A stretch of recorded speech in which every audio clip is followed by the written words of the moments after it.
Bueno, buen día. Mi nombre es Tavares Juan, residente de cardiología. Para continuar con el módulo de factores de riesgo cardiovascular, en esta oportunidad vamos a hablar sobre obesidad. El contenido de la clase, vamos a ver un poco la definición, un poco la epidemiología a nivel mundial y en Argentina. Vamos a hablar sobre el diagnóstico y la clasificación, un poco sobre la fisiopatología, los efectos que causa sobre la salud y específicamente a nivel cardiovascular y sobre las opciones terapéuticas. Como definición, en la bibliografía consultada hay muchas definiciones. Las que más me gustaron fueron estas dos, que dice que la obesidad es una enfermedad multifactorial con una compleja fisiopatología y está relacionada con factores tanto biológicos, psicosociales, socioeconómicos y ambientales. Una definición que da la OMS dice que es una enfermedad crónica caracterizada por el aumento de la grasa corporal asociado a un mayor riesgo para la salud. Dice que el sobrepeso y la obesidad se refiere a un peso mayor a un rango normal, entre comillas, en realidad lo normal, eh, que más adelante lo vamos a ver, se va a estimar con el índice de masa corporal, y se considera actualmente una epidemia a nivel mundial. Que la evaluación de los pacientes con sobrepeso y con obesidad debe incluir tanto estudios clínicos de laboratorio. Esta información se debe combinar para caracterizar el tipo y la gravedad de la obesidad y determinar así el riesgo para la salud y proporcionar en ello una terapéutica. En cuanto a la epidemiología, este es un consenso de la AJA que se hizo en el 2021, o sea, se hizo en el 2020, fue publicado en el 2021, que hablaba sobre la relación entre la obesidad y enfermedad cardiovascular, que en su apartado de epidemiología informaba que un total de 603,7 millones de adultos tenían obesidad, una prevalencia que se duplicó desde 1980 hasta 2015 en 73 países y aumentó considerablemente en el resto en el resto de los países del mundo. Que entre el 39 al 49% de la población mundial, así tanto como 2.800 a 3.500 millones de personas, sufren de sobrepeso u obesidad. Y que un índice de masa corporal alto, o sea, mayor a 40, representó 4 millones de muertes en 2015 y más de 2/3 de esos 4 millones fueron causadas por enfermedades cardiovasculares. En cuanto a la epidemiología de Argentina, estos son datos obtenidos de la página de Ministerio de Salud de la Nación. Dice que en la Argentina la prevalencia de sobrepeso y la obesidad a lo largo de los años tuvo una tendencia a aumentar. em, Generalmente esta tendencia es mayor, cuanto mayor es la población, y va a haber diferencia entre los grupos sociales, particularmente mayor en los grupos en situaciones de mayor vulnerabilidad social. Los principales factores o el principal factor de riesgo para el sobrepeso y la obesidad o son en realidad son dos, que es el consumo de mayor cantidad de alimentos procesados y la inactividad física o el sedentarismo.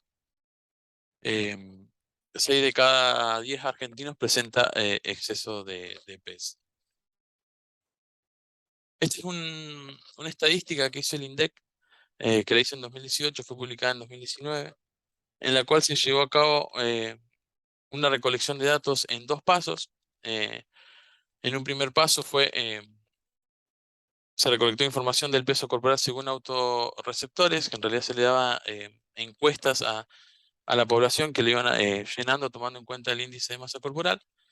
De esta información recolectada en el primer paso, en un segundo paso se tomó una submuestra de, de esa muestra inicial y bueno, se le hicieron mediciones antropométricas, se registraron la altura del peso de todas estas personas seleccionadas y se tomaron indicadores antropométricos que posteriormente fueron evaluados, que fue la prevalencia de sobrepeso, definida como un porcentaje de personas con un índice de masa corporal mayor a 25, pero inferior a 30, la prevalencia de la obesidad en esa población con un índice de masa corporal eh, igual o superior a 30 y Otro indicador fue el exceso de peso, que hablaba de la suma de estas dos categorías, de sobrepeso y de la obesidad. Estos fueron los resultados de esa estadística, y lo que se pudo ver es que a lo largo de los años, tanto la prevalencia en el exceso de peso, la prevalencia del sobrepeso y la obesidad fueron en aumento desde 2005 a 2018, como lo muestra la tabla.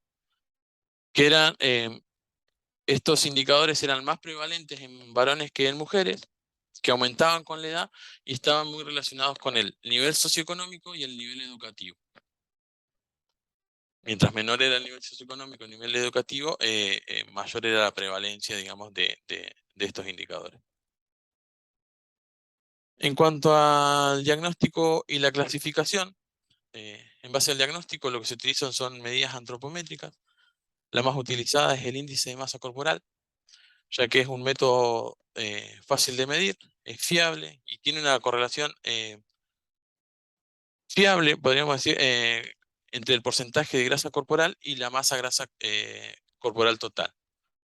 Proporciona una mejor estimación de la grasa corporal total en comparación con el peso corporal solo. Y esto permite o se utiliza en realidad por la mayoría de las sociedades para clasificar el riesgo que esa persona tiene de padecer enfermedades cardiovasculares. Y nos muestra que un resultado de índice de masa corporal tomado como el peso sobre la talla al cuadrado menor de 18,5 kilogramos metro cuadrado se denomina bajo peso. Un peso normal es entre 18,5 a 24,9. Sobrepeso va a ser entre 25 a 29,9 kilogramos metro cuadrado. Obesidad va a ser un índice de masa corporal mayor a 30 kilogramos metro cuadrado. Y de ahí se va a subclasificar en clase 1, clase 2 y clase 3 de acuerdo a los valores mayores a 30. De 30 a 34,9 va a ser clase 1, de 35 a 39,9 va a ser clase 2, y mayor de 40 va a ser denominado clase 3 o también obesidad severa, mórbida, extrema o masiva.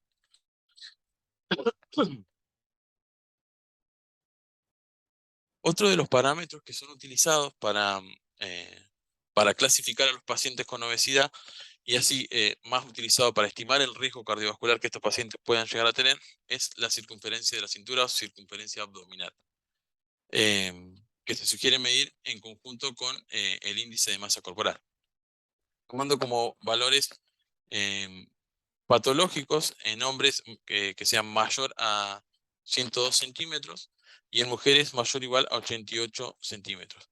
De este punto hacia arriba, se dice que el paciente tendría mayor riesgo cardiovascular.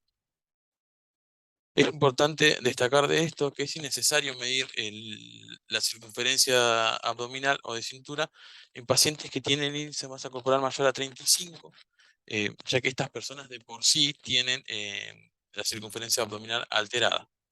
Entonces se va a medir generalmente en personas que están entre un rango de 25 a 35 kilogramos metro cuadrado de índice de masa corporal. Bueno, ¿cómo se mide? Generalmente se hace con una cinta flexible. Se toma la medición de la región anterior, digamos, del paciente y a nivel de las crestas ilíacas. Estos valores nos van a ayudar a estimar el riesgo que van a tener los pacientes de sufrir enfermedades cardíacas, diabetes, hipertensión, dislipemia, enfermedad de hígado graso no alcohólico y, bueno, y estimar de alguna forma la tasa de mortalidad general que van a tener estos pacientes. En cuanto a la fisiopatología de la obesidad, es bien sabido, ¿no?, que la obesidad está relacionada con enfermedad cardiovascular a través de mecanismos ya bien descritos, como es la dislipemia, la hipertensión y la diabetes tipo 2. Sin embargo, en los últimos años se está hablando de otros mecanismos por los cuales la obesidad genera enfermedad cardiovascular, que son la inflamación subclínica, la activación neurohormonal, las altas concentraciones hormonales. Ya se comienza a hablar del tejido adiposo, digamos, no como un órgano de reserva, sino como un órgano liberador de hormonas.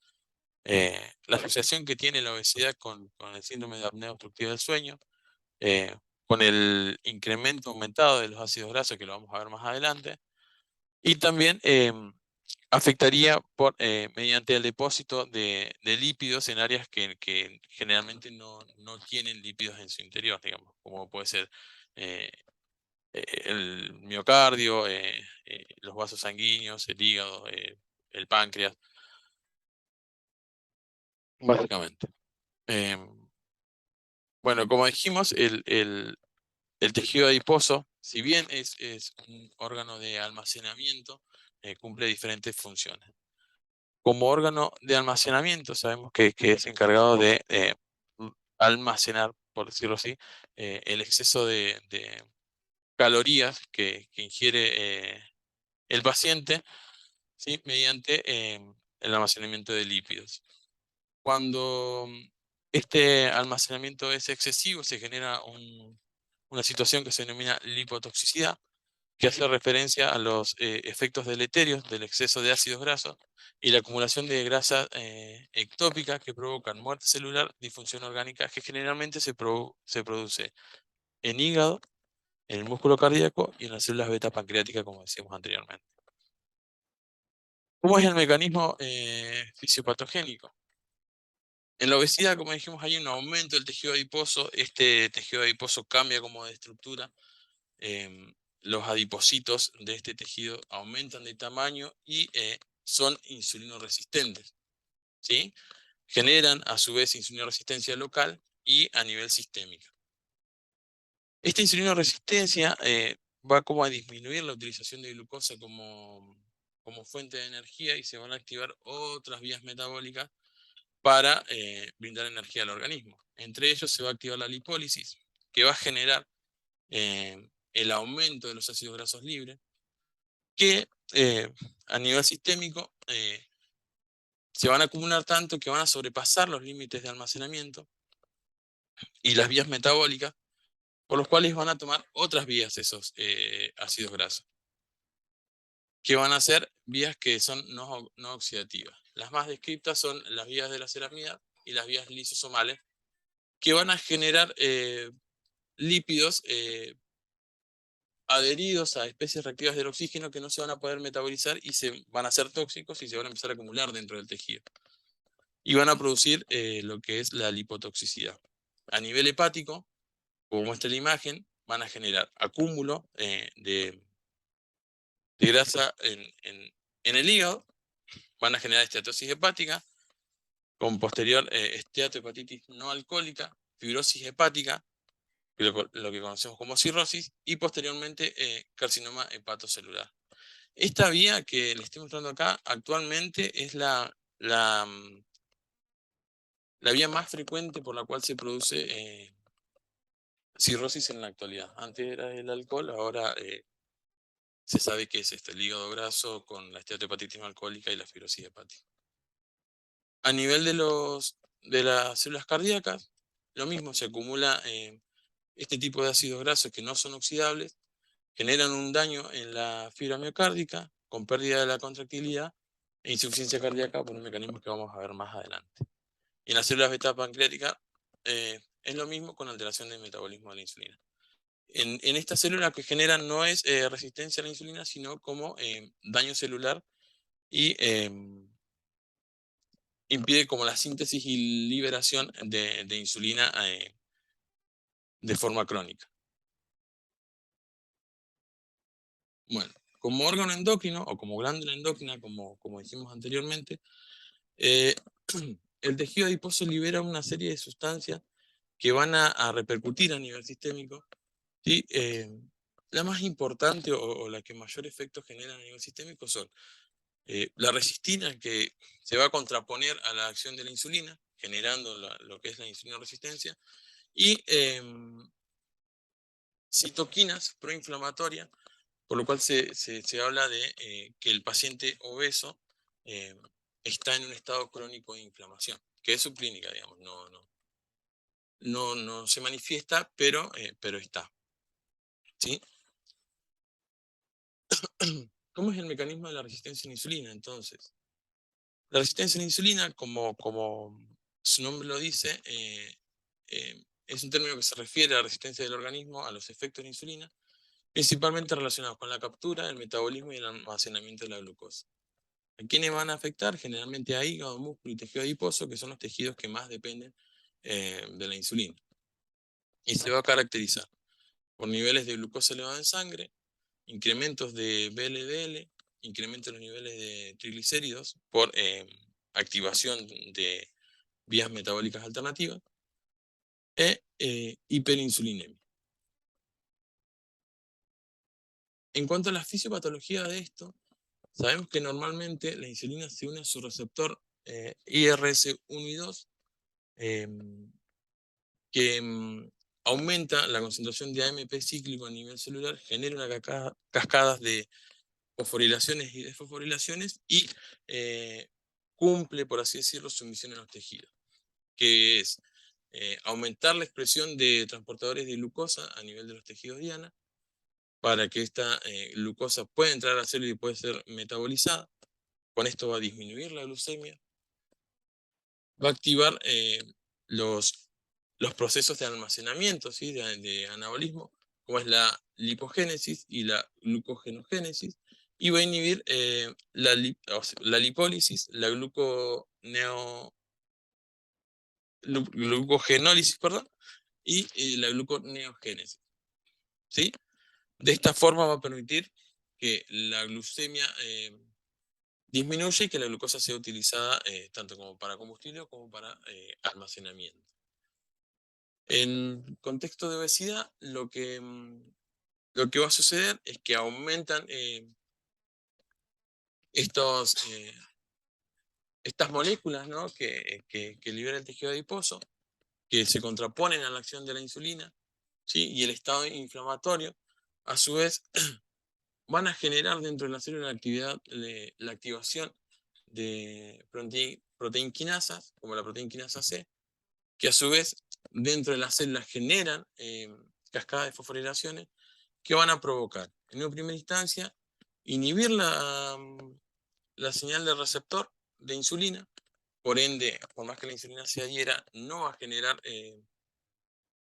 los efectos dentro de la célula, va a aumentar la degradación de estos receptores, ¿sí? Y en forma crónica va a activar el factor nuclear kappa beta, que va a ser blanco a nivel nuclear de la célula y va a inhibir la síntesis. Y de este modo va a aumentar la resistencia a la insulina. Esto todo de forma crónica, en el tiempo.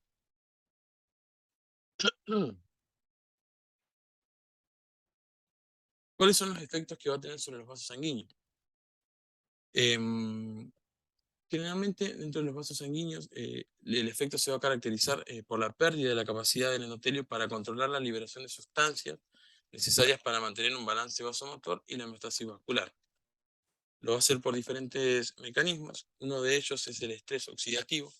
Y sabemos que en contexto de obesidad aumentan las especies reactivas del oxígeno, que esta va a contribuir a procesos inflamatorios, daño endotelial, por medio de 3 mecanismos, que es mediante la activación de quinasas inflamatorias, que a su vez activan el factor nuclear kappa beta, con lo que potencia la reacción inflamatoria. Se va a oxidar el óxido nítrico, que como vimos en clases anteriores es importante, ¿no? para mantener el estado vasomotor de los vasos. Va a generar una inactivación del óxido nítrico y va a generar oxidación de las lipoproteínas pequeñas y densas, que son las que mayormente se acumulan a nivel vascular. Otro de los mecanismos por los cuales afecta a los vasos sanguíneos es porque el paciente obeso está en un estado procoagulante constante, digamos, y esto se debe a los incrementos de los niveles del inhibidor del activador de plasminógeno, ¿sí? Esta molécula es la que se encarga, digamos, de inhibir el plasminógeno, por lo cual favorece, ¿no? a la formación del coágulo, de fibrina a través de la inhibición de la fibrinólisis, por la inactivación del activador de plasminógeno. A su vez, el incremento de los niveles del inhibidor del activador de plasminógeno disminuye la velocidad de la fibrinólisis y genera un estado de procoagulabilidad que contribuye a la aterogénesis por dos vías: el incremento de los depósitos de plaqueta y productos fibrinosos, y disminuye los niveles de adiponectina, una hormona que también tiene importantes funciones antiaterogénicas.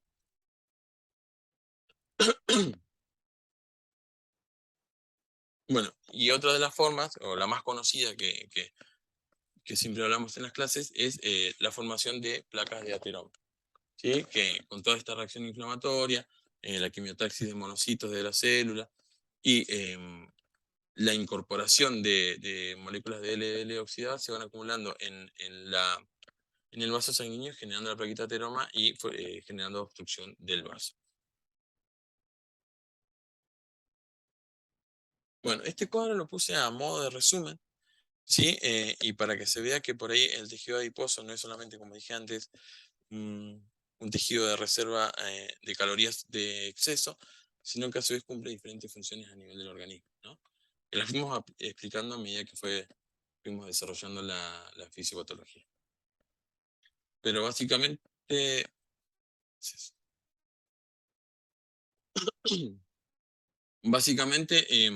habla sobre el estado inflamatorio, ¿no? La liberación de sustancias proinflamatorias que favorecen a la inflamación, a la resistencia a la insulina, ¿sí? El estado procoagulante, que va a favorecer a la aterosclerosis, a las trombosis arteriales, al infarto agudo de miocardio, al aumento de triglicéridos y colesterol, que va a favorecer a la dislipemia con aumento de LDL y VLL, que posteriormente, al estar aumentado, ¿no? O haber un estrés oxidativo y aumentadas las especies reactivas del oxígeno, se van a generar estas moléculas de LDL oxidadas que van a tender a depositarse en los vasos sanguíneos, favoreciendo a la aterosclerosis, la trombosis arterial y el infarto agudo de miocardio. Y a la afectación del óxido nítrico por las especies reactivas del oxígeno, que van a generar disfunción endotelial y favorecen a la aterosclerosis, la trombosis arterial y el infarto agudo de miocardio. Bueno, esta lo puse como para no centrarme tanto en lo cardiovascular y saber que la obesidad, aparte de afectar lo cardiovascular, genera otro tipo de factores de riesgo. Como vas a ver, son riesgos metabólicos, aumenta la incidencia de diabetes, de dislipemia, aumenta el cáncer, tanto de endometrio, de riñón, gástricos, del colon, biliares, del páncreas, de mama y el hepatocelular. A nivel de músculo esquelético, predispone a padecer osteoartritis. A nivel gastrointestinal, lo que dijimos anteriormente, el hígado graso no alcohólico, la enfermedad por reflujo gastroesofágico. A nivel genitourinario, predispone a sufrir insuficiencia renal crónica, a cálculos renales, a incontinencia urinaria. A nivel del sistema respiratorio, predispone o se asocia mucho con el síndrome de apnea obstructiva del sueño, predispone a infecciones respiratorias. También esto porque se considera que el paciente obeso es un paciente que tiene su sistema inmune deteriorado, está inmunocomprometido. La función psicosocial, que también esté asociado con depresión, demencias y bueno, con los estigmas de la obesidad. Ya adentrándonos en complicaciones cardiovasculares, van a ser de diversos tipos. La más conocida es la enfermedad coronaria o la aterosclerosis coronaria, que como sabemos se inicia en la adolescencia, ¿sí? Y va progresando a lo largo de la vida hasta ser adultos, que en contexto de obesidad se sabe que se acelera estos mecanismos mediante diferentes factores, como el aumento del tono simpático, el aumento de los ácidos grasos libres, el aumento del volumen intravascular con aumento del estrés en la pared vascular, la inflamación, esta subclínica que venimos hablando desde el principio, el cambio en la naturaleza de las lipoproteínas, que las hacen mucho más heterogénicas, y la presencia de las comorbilidades, como la apnea obstructiva del sueño, el estado protrombótico, la resistencia a la insulina, ¿sí? Además,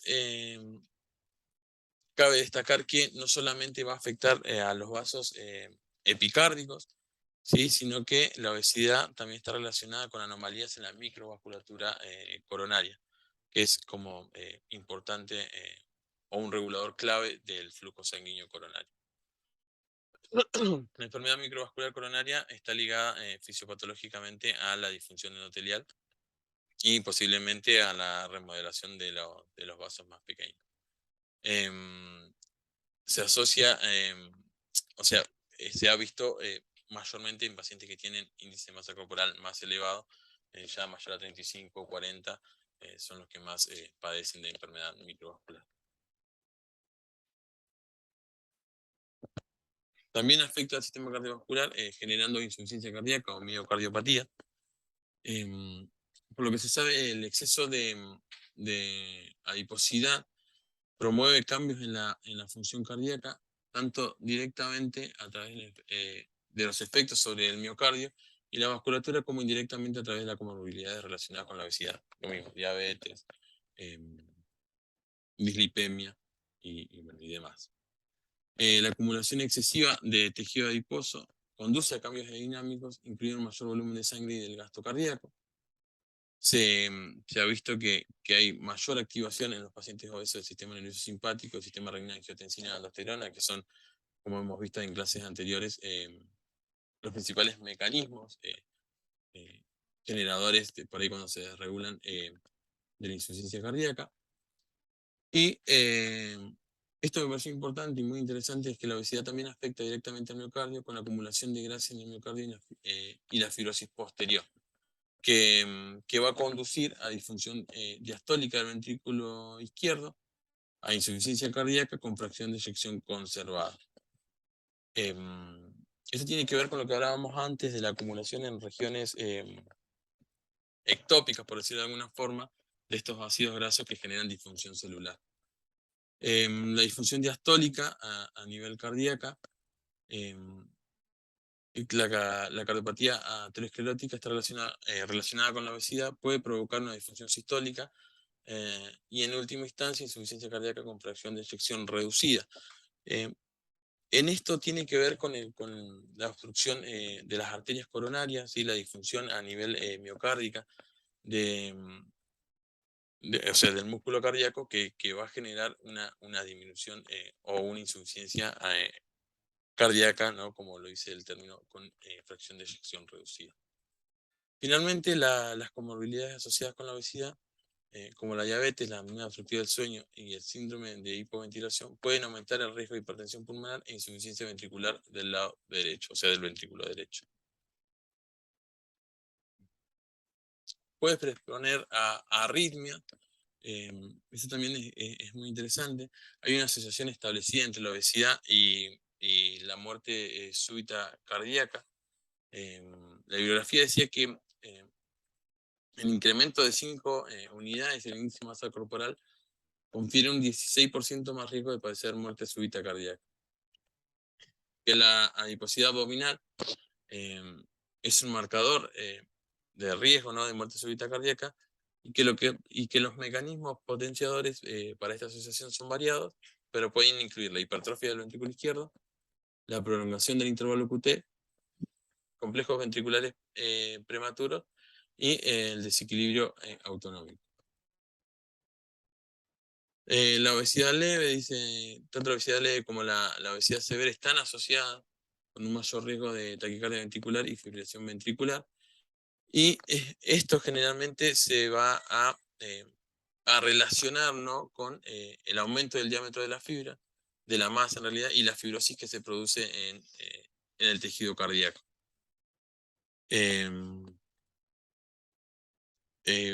Bueno, se informó que el tejido adiposo epicárdico está asociado con una mayor incidencia de contracciones ventriculares prematuras, TB y FB.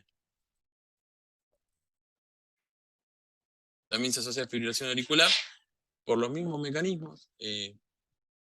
También el incremento de 5 unidades en el índice de masa corporal confiere un riesgo aproximado de 29% mayor de fibrilación auricular, y tiene que ver con los cambios estructurales que va a sufrir el corazón, tanto en el tamaño de las cavidades como en el espesor em, del miocardio y el remodelado, ¿no?